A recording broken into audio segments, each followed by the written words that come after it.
Hi guys, it's H here, And it's Smile. and we're here to talk about the Spurs game. Obviously, give our thoughts on the game today. However, it's been an interesting week during the weeks from match day 25, and a couple of things that we picked up was on February the 8th. It was 7 years since Harry Redknapp got cleared for tax dodging.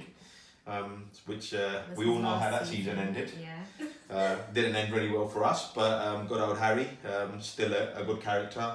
Watched him on. He still talks about. Oh, 100%. Did you not see him on BT Sports? Yeah, I did. the other day? He was with me. He was so passionate, wasn't he? He was like, no, Tottenham don't need to strengthen. Tottenham have got such a great squad. He's always been a positive. Yeah, he is, and fair play to him. He's he obviously Levy sacked him, and but he's still, I still feel that he's very positive to Tottenham, isn't he? Yeah, looks at us in a positive light. Yeah, he does. He does. As if he's never really left the team. Yeah, and he's always got something good to say. Another story we picked up was About Ericsson. about Ericsson. Yeah, so Danish. The story is basically a Danish radio station. Basically, were giving away VIP tickets to Liverpool versus the away game. Yeah. And Christian Eriksen called up the actual radio station. He gave his name as Christian. And then when he was forced, he said Ericsson. And then the radio station kind of declined his. Declined it, didn't they? Yeah. And then they called him back, and basically After they realised. and they called him back, and they then insinuated that he was a Liverpool player, so they didn't really know much. Which is really strange considering. He's the captain of the national side, of course. So anyway, He'd be well known, really, and what his background and everything about him.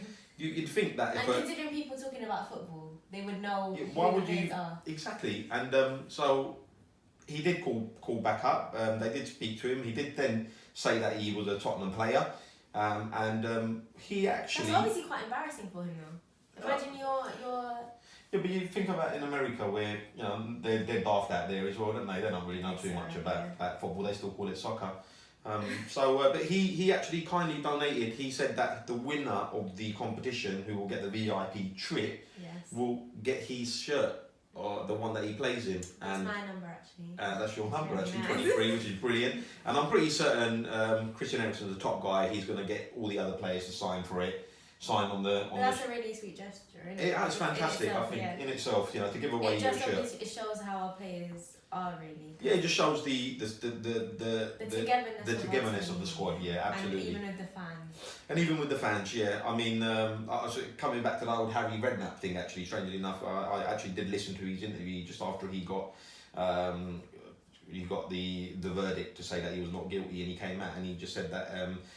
The Wigan game just before the verdict, he said, was the most passionate he'd ever felt, the most moved he'd ever felt. So it just shows you that Tottenham fans are genuinely good-natured. But we are genuinely good-natured, because if you think about it, in a sense, we haven't really won anything, but we still stick with our team. Yeah, we do. We've always stuck with our team. So yeah, I think that's why I think I keep harping on about it. And we're in Man United side. Who was it? Pogba? Yeah, Pogba.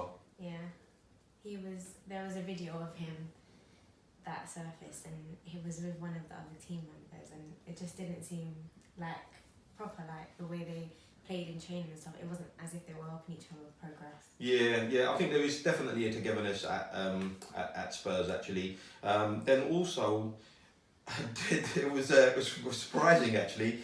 This morning in the tabloids, Unai Emery has come out and said that.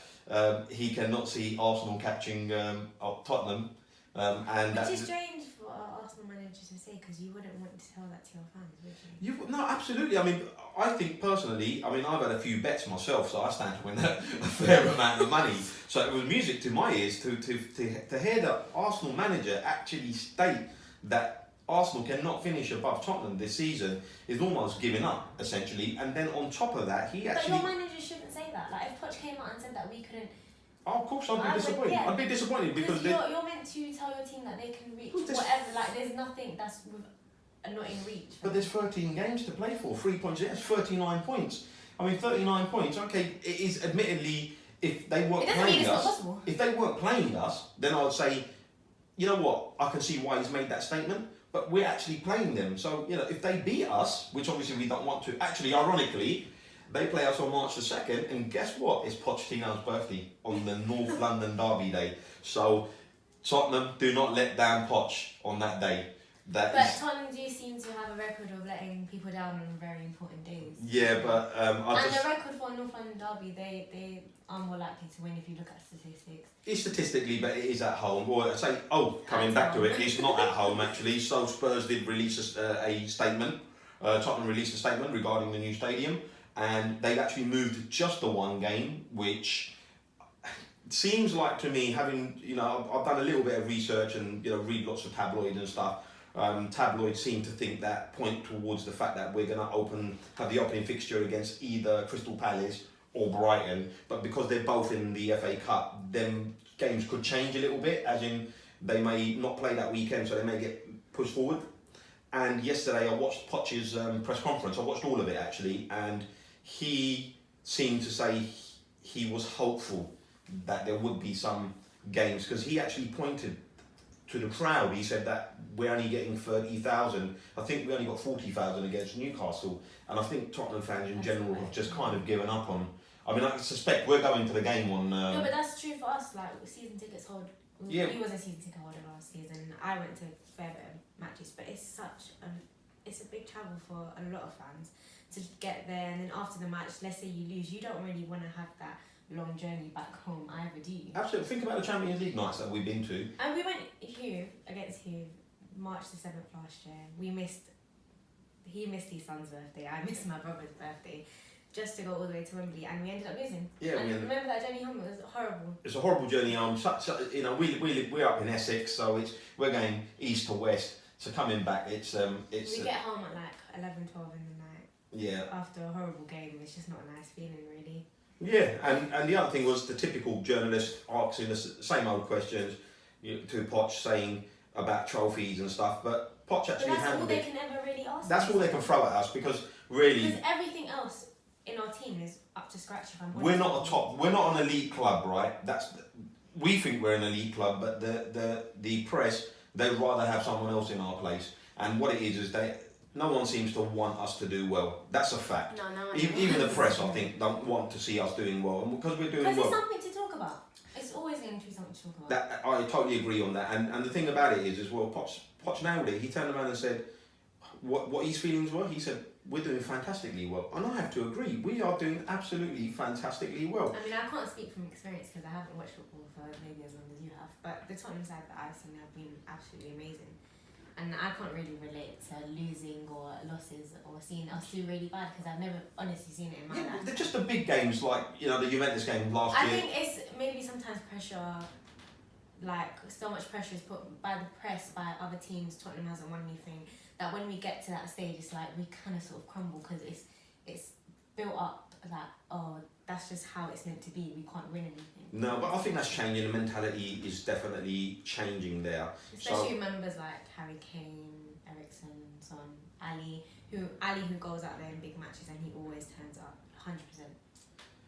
Definitely. Also, Poch in his press said that Harry Kane is doing well in his recovery.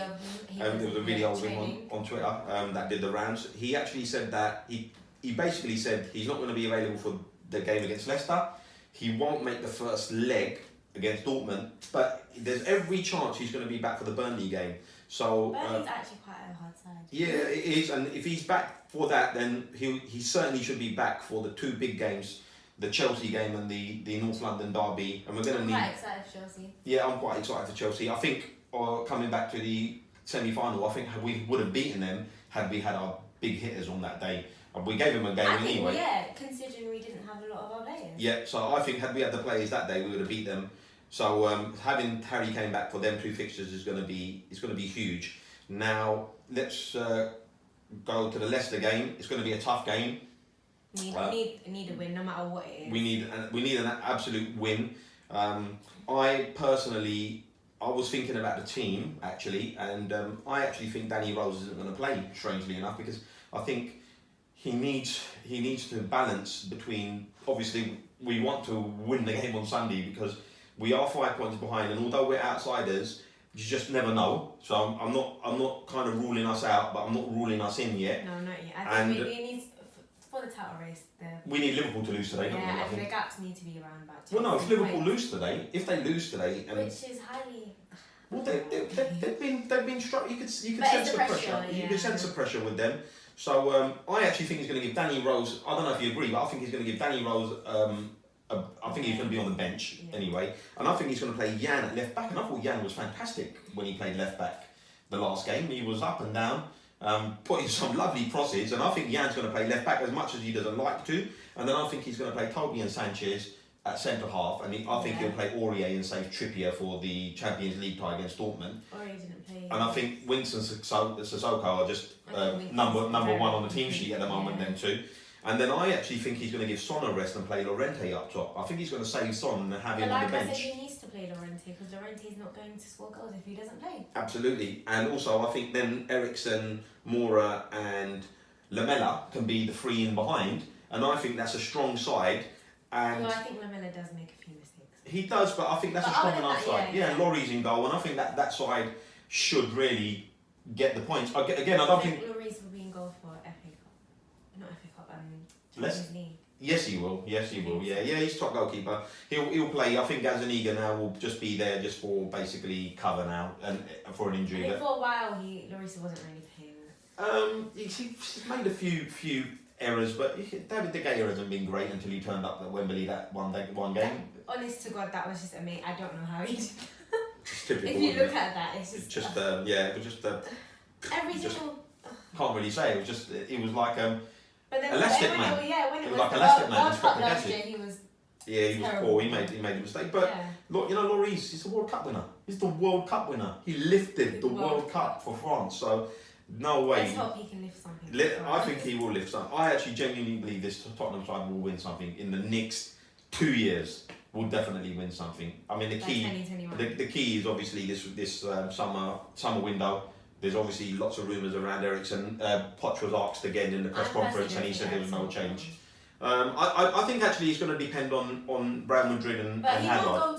He won't go to another side in the Premier League. It will be out. I agree. I think he will go. If he's going to go, it will be somewhere in Spain, but between Barcelona and Real Madrid. I actually think that he's going to sign a new contract. I don't know what makes me say it, but I don't think he's ready to leave us. I don't think he's ready to leave us as well. I think all of the players want to win something before they leave to leave a mark, really. Yes, 100%. I think they actually genuinely do want to win something. So I mean, there's other ways you can leave marks, but for us, it's like a trophy. Really, in reality, let's say Harry Kane wins a trophy, then he's free to go. Really, if he wanted to, I think that's what he would want to do, is to win something for us. Although he is a Spurs fan, so I don't think he'll be leaving anytime soon. Ali, I can't really see him leaving either. But I think if he was to leave, it would be to another Premier League team. Probably. The only game today is Fulham against Manchester United. So, what do you think of that game? Just give me your scoreline. Manchester United should win that game. Then we've got Liverpool against Bournemouth. What do you think? I think Man United will win. Yep. I think it might actually be a tough match for them, to be honest. Because they're playing again Tuesday, Champions League. Yeah, that's right. And they're playing PSG. Yes, they are. Which is I'm going to say that they're going to go there and they're going to draw, which I think that's going to happen for them. But for Fulham, you think they'll beat Fulham? They're going to beat Fulham, but it's going to be tight.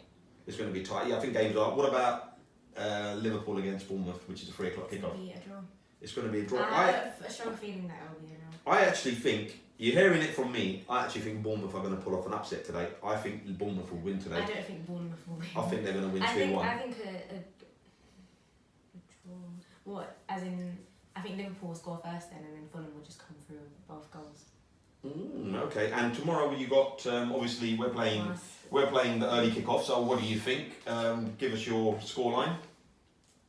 I'm going to go with a 1-0 because that seems to be how we're winning matches recently. I'm not that we have any problem because that's getting us 3 points, but really a side like us should be winning against a side like that 2-3. But Jamie Vardy, they've got some good players. I actually think I'm going to go with 2-1. I think we genuinely do concede a goal, and I think we're good enough to score 2 goals.